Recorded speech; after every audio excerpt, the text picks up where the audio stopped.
Hi நண்பா. Government of Puducherry அவங்க ஒரு நோட்டிஃபிகேஷனை ரிலீஸ் பண்ணியிருக்காங்க.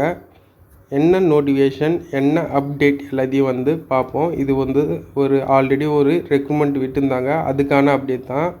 என்ன போஸ்ட்னு பார்த்தீங்கன்னா அசிஸ்டன்ட். ஸோ அதை பற்றி கிளியராக இப்போ பார்ப்போம். அதுக்கு முன்னாடி இப்போ தான் என் சேனலுக்கு ஃபஸ்ட் டைம் வரீங்கன்னா சப்ஸ்கிரைப் பண்ணி வச்சுங்க. அப்போ தான் இதை மாதிரி இன்ஃபர்மேஷன்லாம் உங்களுக்கு ரெகுலர் அப்டேட்ஸாக உங்களுக்கு கிடைச்சினே இருக்கும்.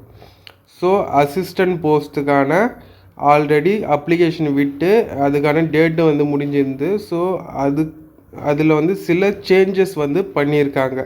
ஸோ இது யார் யாருக்கு அப்படின்னு பார்த்தீங்கன்னா ஆல்ரெடி அப்ளை பண்ணியிருந்தவங்களுக்கு, புதுசாக அப்ளை பண்ணுறவங்களுக்கு கிடையாது. இதை முன்னாடியே நான் சொல்லிடுறேன்.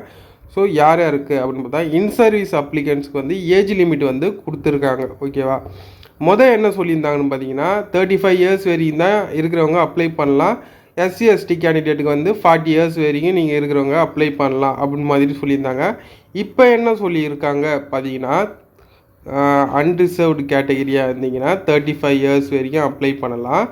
இதில் ஓபிசி, எம்பிசி, இபிசி, பிசிஎம், பிடி அந்த கேண்டிடேட்டாக இருந்தீங்கன்னா 38 இயர்ஸ் 38 வயசு வரைக்கும் நீங்கள் இருக்கிறவங்க அப்ளை பண்ணலாம். இதே எஸ்சி எஸ்டி கேண்டிடேட்னா 40 இயர்ஸ் இருக்கிற வரைக்கும் நீங்கள் அப்ளை பண்ணலாம் அப்படின்னு மாதிரி சொல்லியிருக்காங்க. ஓகேவா? ஸோ வேறு என்ன சொல்லியிருக்காங்க அப்படின்னு பார்த்தீங்கன்னா இந்த டேட்லேருந்து இந்த டேட்டில் பிறந்தவங்க அந்த ரேஞ்சு கொடுத்துருக்காங்க. இது யாருக்கு அப்படின்னு பார்த்தீங்கன்னா இன் சர்வீஸ் கேண்டிடேட்டுக்கு. ஸோ யாரெல்லாம் இன் சர்வீஸ் கேண்டிடேட் அப்படின்னு பார்த்தீங்கன்னா upper division clerk, senior clerk, lower division clerk, junior clerk, typist, அதுலேயே ஓபிசி, எம்பிசி அந்த கேட்டகரியில் இருக்கிறவங்களுக்கெல்லாம். ஸோ இந்த சேஞ்சஸ் கொடுத்துருக்காங்க. அது கிளியராக மென்ஷன் பண்ணியிருக்காங்க. அவங்க இன்னொன்று என்ன சொல்லியிருக்காங்க தான் working for not less than 3 years. 3 years கம்மியாக இருக்கிறவங்க இந்த கேட்டகரியில் வரமாட்டாங்க. 3 இயர்ஸுக்கு மேலே இருக்கிறவங்க அவங்க தான் இந்த ஸ்கீமில் வருவாங்க. இந்த post which are in the same line or allied cadres and where a relationship can be established அப்படின்னு சொல்லியிருக்காங்க.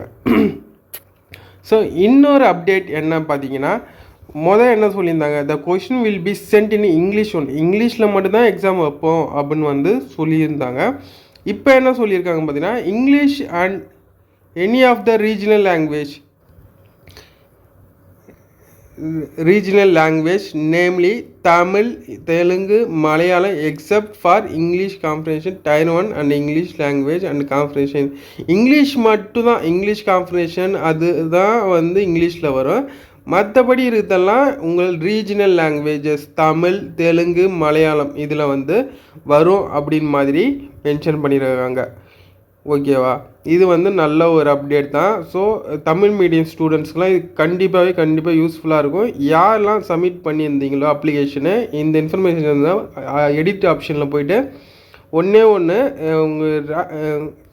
உங்களோட லாங்குவேஜஸ், அதான் எக்ஸாமினேஷன் லாங்குவேஜஸ்னு கொடுத்துருப்பாங்க, அதில் போய்ட்டு நீங்கள் சேஞ்ச் பண்ணிக்கலாம். ஓகேவா? Candidates who have submitted the online application for the post of assistant should re-login பண்ணிட்டு submit the option for the question paper in the regional languages இருக்குல்ல, அங்கே போய்ட்டு நீங்கள் சேஞ்ச் பண்ணிக்கலாம். அங்கே என்னென்ன ஆப்ஷன் இருக்கும் அப்படின்னு பார்த்தீங்கன்னா English and Tamil, English and Malayalam, English and Telugu. If no option is exercise is default it will be decided as per the center option choose. அங்கே எந்த ஆப்ஷனும் காமிக்கல அப்படின்னா உங்களுக்கு நீங்கள் விட்டெல்லாம் ஒன்றும் ப்ராப்ளம் இல்லை. சென்டரில் நீங்கள் இப்போ எக்ஸாம் எழுதும்போது நீங்கள் என்ன கொஸ்டின் பேப்பர் கேட்குறீங்களோ அதுபடி அவங்க கொடுப்பாங்க. ஓகேவா? நீங்கள் இதை நீங்கள் அவங்கள்ட்ட பேசி வாங்கிக்கலாம். இதை மாதிரி நான் அப்ளை பண்ணும்போது காமிக்கல அப்படி இப்படின்னு சொல்லிட்டு. ஸோ இது 4th என்ன சொல்லியிருக்காங்க, disability suitable for the post of assistant category person with benchmark disability இந்த ஸ்டாண்டர்ட். அவங்க டிசபிலிட்டி பர்சன்லாம் இருக்கிறாங்களா, அவங்களாம் எந்த கேட்டகரியில் வருவாங்க அப்படின்னா என்ன சொல்லியிருந்தாங்கன்னு பார்த்தீங்கன்னா 1 arm 1 leg both arms அப்படின்னு சொல்லிட்டு கம்மியான டிசபிலிட்டி அந்த இதுதான் கொடுத்துருந்தாங்க.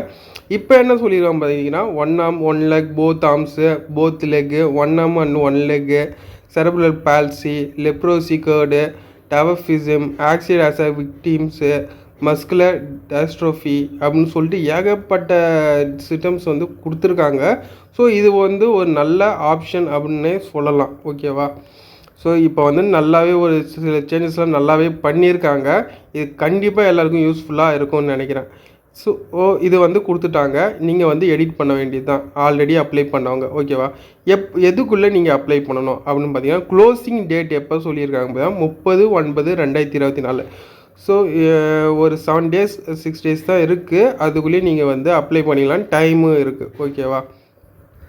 Further, the last date of submission of hard copy of online submitted application by candidates applying the in-service category mentioned paras 18.3 அதெல்லாம் வந்து ரீடர்ஸ் 10/10/2024 அப்படின்னு வந்து சொல்லியிருக்காங்க.